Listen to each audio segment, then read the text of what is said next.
So, hello, thank you for coming. So I'm here to speak about the aggregation pipeline of Mongodb. But let me introduce myself first. So I'm Pauline Iogna. I live in France. I'm a Java developer. I'm also a Duchess France member. Duchess France is a group of women in IT, and it aims to give visibility to female programmers and hopefully inspire role models. In France, I work in a company named Connectings, where I had the opportunity to work on a statistic module, and I've tried the aggregation pipeline framework. So, after a quick presentation of MongoDB, I will show you an example, building a query step by step. And after that, I will speak about two use cases, the sharding and indexes. So, MongoDB is a NoSQL database.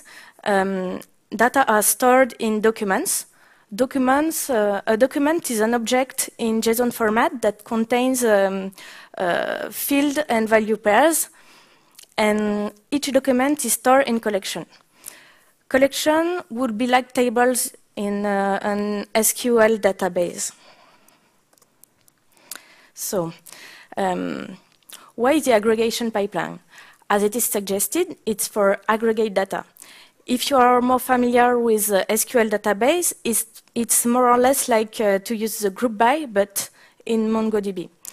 And MongoDB provides a function, aggregate, that takes commands in parameter. Commands are in JSON format, and each command has a key operator. It works as a pipe, so you can add more commands until getting the result you expect. So to explain you how it works, nothing better than an example. And the data model I choose to build this example is a data model that represents disk. So I'm in my Mongo shell, and I execute the command db.rockcollection.find1. It's a very simple command. Find1 returns the first document according to the natural order that reflects the order of documents on the disk. So we can see the structure of each document. It contains informations like the name of the disk, the name of the band, the members of the band, the release year of the disk, and other things. So the query I want to build is the list of bands by musician after 1960. And the first step will be to keep only the document, only the disk released after 1960. And to do this, I need to use the operator match. So match is used to filter documents. I am in my Mongo shell, and I execute the query db.rowcollection.aggregate with the pipe match in parameters. You can see it's in JSON format. The operator key is $match, and I want the field year greater than 1960. Here is the result we expect. It's a cursor of documents. A cursor is a pointer to the result set of a query, and we can iterate through it. So what can we see here? Not much things. Don't read everything. It's not necessary, because there are too much parasite information. So the next step will be to eliminate this useless information. And to do this, we're going to use the operator project. So project is used to include, insert, rename, or create new fields. So I get my last query, and I add the pipe project that will be applied on the result of the pipe match. And I specify members.name1. It means for each object of the array members, I keep only the field name. Disk name, it renames the field name in disk name. Band1, it keeps the field band. And ID 0, it excludes the ID. So when I project on a field, it will exclude all the other fields. except the ID. This one needs to be explicitly excluded. And here is the result. This is much better. We have only the fields we need. So we have the field band. In the array members, we can see objects have only the field name, and the field disk name has been effectively renamed. Remember, we want to build the list of bands by musician. So we would like to group on the field name. But it's not possible. We need one more step before to do this. We need to unwind the array members. Unwind is an operator that takes an array as parameter, and for each element of this array, it will create a new document containing this element. So I get my query, and I add the pipe unwind on the array members.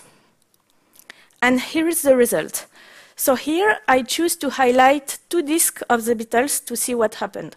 In the last result, we had 1 document for the disk Sgt. Pepper and 1 document for the disk help.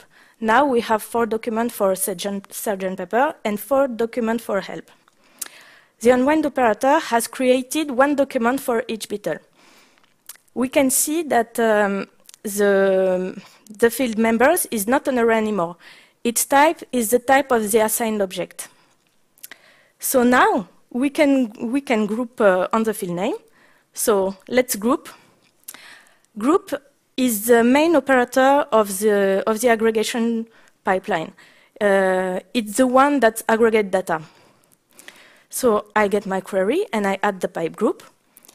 So when I use group, I need to specify the field on which I want to group in ID. Here it's members.name, and I need to do something. It could be make sums or make counts. Here we want to build an array of bands. So we use the operator add2set on the field band, and here is the result. In ID we have the musician, and in the array bands, the bands in which he played. So we could stop now, but let's try to enhance a little bit this result. I want to keep only the musicians that have played in at least 2 bands, and I want to sort on this number of bands. So let's get the number of the bands with the operator project and the operator size. So I add a new pipe project, bands1 to keep the field bands, and NB bands, that is the new field, is the size of the array bands. So here is the result. We can see the new field NB bands. And now let's sort on this field NB bands. With the pipe sort, we set 1 as value to have an ascending sort. Here is our sorted result. And to finish, let's filter with match on the field NB bands. We add the pipe match, and we want the field NB bands greater than or equal to. And now we're done. We have our result, our query result. So this framework is very useful for example, to statistics. That is my professional use case. And now I will speak about 2 other use cases, the sharding and the indexes. First, the sharding. So let's start with a little definition. Sharding is a process of storing data records across multiple machines, and it's MongoDB's approach to meeting the demands of data growth. So as the size of the data increases, a single machine may not be sufficient to store the data. So it may be not sufficient to provide an acceptable read and write throughput too.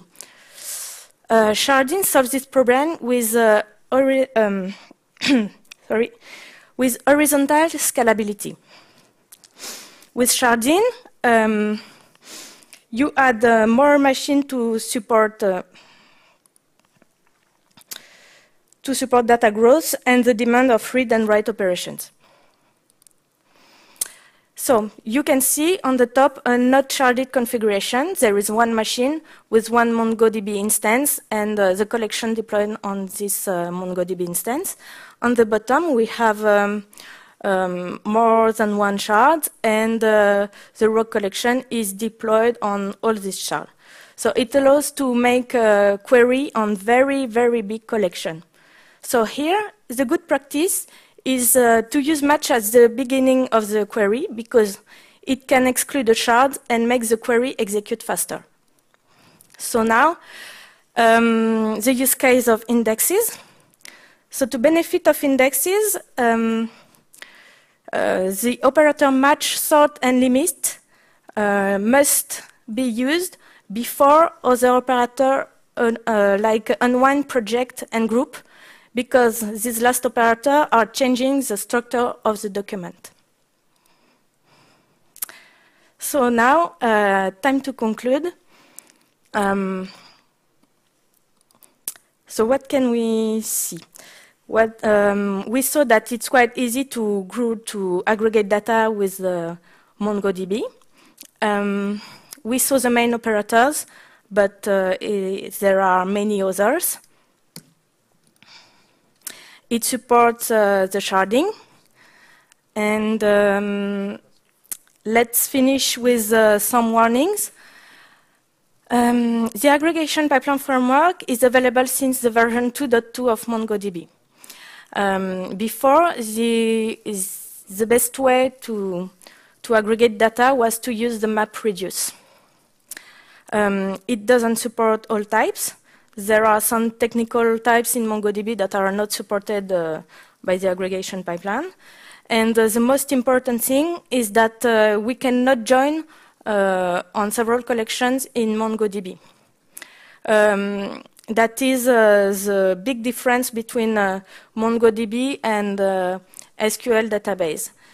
So in consequence, we cannot use the aggregation pipeline framework on several collections. So the data model must be thought accordingly. So this is the end. Thank you very much. If you have some question, you can ask me. You can come to me, or you can ask me on Twitter too. Thank you.